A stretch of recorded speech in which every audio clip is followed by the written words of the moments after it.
ಕರ್ನಾಟಕ ಸರ್ಕಾರ ವಿದ್ಯುತ್ ಚಾಲಿತ ವಾಹನಗಳೇನು ಇಲ್ಲಿವರೆಗೆ ಕರ ವಿನಾಯಿತಿಯನ್ನ ಪಡೆದಿದ್ದು ಟ್ಯಾಕ್ಸ್ ಎಕ್ಸಂಪ್ಷನ್ ಅದನ್ನ ಹಿಂತೆಗೆದುಕೊಂಡಿದ್ದಾರೆ. Tax exemption has been withdrawn ಅನ್ನುವಂತ ಘೋಷಣೆಯನ್ನ ಮಾಡಿದ್ದಾರೆ. ಇದು ನಮ್ಮ ದೇಶದ ಮತ್ತು ಜಗತ್ತಿನಲ್ಲಿ ಏನು ಇವಿ ವೆಹಿಕಲ್ಸ್ ಮೇಲೆ ಅಂದ್ರೆ ಎಲೆಕ್ಟ್ರಿಕ್ ವೆಹಿಕಲ್ಸ್ ಗೆ ಶಿಫ್ಟ್ ಆಗಬೇಕು ಅನ್ನುವಂತ ಒಂದು ಪ್ರಯತ್ನ ನಡೀತಾ ಇದೆ. ಅದಕ್ಕೆ ಬಹಳ ದೊಡ್ಡ ಹಿನ್ನಡೆ ಆಗ್ತದೆ.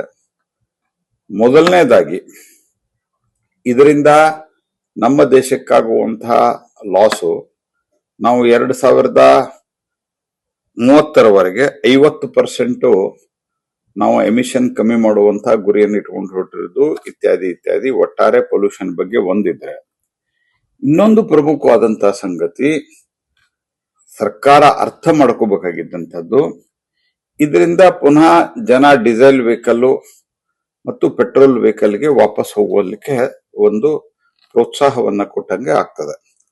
ಇದರ ಪರಿಣಾಮ ಏನು ಅಂತಂದ್ರೆ, ನಾವು ನಮ್ಮ ದೇಶದಲ್ಲಿ ಡೀಸೆಲು ಪೆಟ್ರೋಲ್ ಇತ್ಯಾದಿ ಏನಿದೆ ಅರ್ಥಾತ್ ಕಚ್ಚಾ ತೈಲವನ್ನ ನಾವು ವಿದೇಶದಿಂದ ತರಿಸಿಕೊಳ್ತೀವಿ. ನಮ್ಮ ದೇಶದಲ್ಲಿ ಉತ್ಪಾದನೆ ಇಲ್ಲ ಅದು, ಯಾಕಂದ್ರೆ ಅದು ನೈಸರ್ಗಿಕ ಒಂದು ಪ್ರಾಡಕ್ಟ್, ಅದು ನೈಸರ್ಗಿಕ ಉತ್ಪಾದನೆ, ಅದು ಭೂಮಿಯಲ್ಲಿ ಸಮುದ್ರದ ಆಳದಲ್ಲಿ ಇದ್ರೆ ತೆಗಿಬಹುದು. ನಮ್ಮ ದೇಶದಲ್ಲಿ ಅದು ಬಹಳ ಕಮ್ಮಿ ಇದೆ, ಹಾಗಾಗಿ ನಾವು ವಿದೇಶದಿಂದ ತರಿಸ್ಕೊಳ್ತಾ ಇದ್ವಿ. ಅದು ಕೂಡ ಇವತ್ತಿನ ಪರಿಸ್ಥಿತಿಯಲ್ಲಿ ಇಸ್ರೇಲ್, ಅಮೆರಿಕ ಮತ್ತು ಇರಾನ್ ಮಧ್ಯೆ ಏನು ಯುದ್ಧ ನಡೀತಾ ಇದೆ ಅದರ ಪರಿಣಾಮವಾಗಿ ಗಲ್ಫ್ ರಾಷ್ಟ್ರಗಳ ಮೇಲೆ, ಮಧ್ಯಪ್ರಾಚ್ಯಗಳ ಮೇಲೆ ಏನು ಅಟ್ಯಾಕ್ ಆಗ್ತಾ ಇದೆ, ಅಲ್ಲಿಂದನೇ ನಮ್ಮ ಕ್ರೂಡ್ ಆಯಿಲ್, LPG ಇತ್ಯಾದಿ ಎಲ್ಲ ಬರೋದು.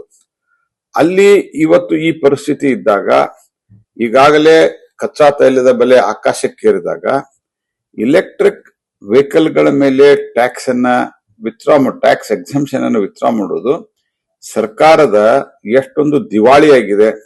ಸಣ್ಣ 250 ಕೋಟಿ ರೂಪಾಯಿ ನಾವು ಇನ್ಕಮ್ ಜನರೇಟ್ ಮಾಡ್ತೀವಿ, ಇದರಿಂದ ರೆವಿನ್ಯೂ ಜನರೇಟ್ ಮಾಡ್ತೀವಿ ಅಂತ ಹೇಳಿ ಸರ್ಕಾರ ಹೇಳಿದೆ. 3.5 ಲಕ್ಷ ಕೋಟಿ ರೂಪಾಯಿಯ ಬಜೆಟ್ ಹೊಂದಿರುವಂತಹ ಕರ್ನಾಟಕ ಸರ್ಕಾರಕ್ಕೆ 250 ಕೋಟಿ ರೂಪಾಯಿ ಸಂಬಂಧ ಒಂದು ಮುಂಧೋರಣೆಯಿಂದ ಈ ಒಂದೇನು ಟ್ಯಾಕ್ಸ್ ಎಕ್ಸಂಪ್ಷನ್ ಅನ್ನ ಕೊಟ್ಟಿದ್ದು, ಕರ ವಿನಾಯಿತಿಯನ್ನ ಇದು ವಿತ್ಡ್ರಾ ಮಾಡಿರುವಂತದ್ದು.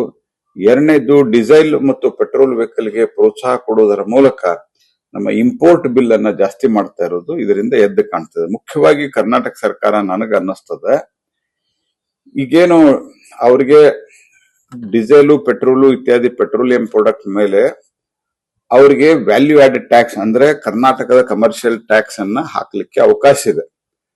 ಸೊ ಅದರಿಂದ ಕೂಡ ಅವ್ರಿಗೆ ಇದು ಡೀಸೆಲ್ ಮಾರಾಟ ಜಾಸ್ತಿ ಆದ್ರೆ ನನಗೆ ದುಡ್ಡು ಜಾಸ್ತಿ ಬರ್ತದೆ ರಾಜ್ಯ ಸರ್ಕಾರಕ್ಕೆ ಅನ್ನುವಂತ ಒಂದು ಕುಚ್ಚಿತ ಉದ್ದೇಶದಿಂದನೂ ಇದನ್ನು ಮಾಡಿರುವಂತ ಸಾಧ್ಯತೆ ಇದೆ. ಯಾಕಂದ್ರೆ ಕರ್ನಾಟಕ ಸರ್ಕಾರ ದಿವಾಳಿ ಎದ್ದಿದೆ.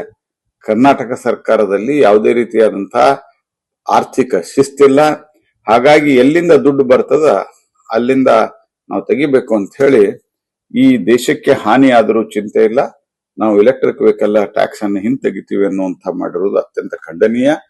ಸರ್ಕಾರ ಇದನ್ನ ತಕ್ಷಣ ರೋಲ್ ಬ್ಯಾಕ್ ಮಾಡಬೇಕು, ಅಂದ್ರೆ ಇದನ್ನು ವಾಪಸ್ ತೆಗೆದುಕೊಳ್ಳಬೇಕು ಅಂತ ಆಗ್ರಹ ಮಾಡ್ತೀನಿ ಮತ್ತು ಈ ನಡೆಯನ್ನ ನಾನು ತೀವ್ರವಾಗಿ ಖಂಡಿಸ್ತೇನೆ.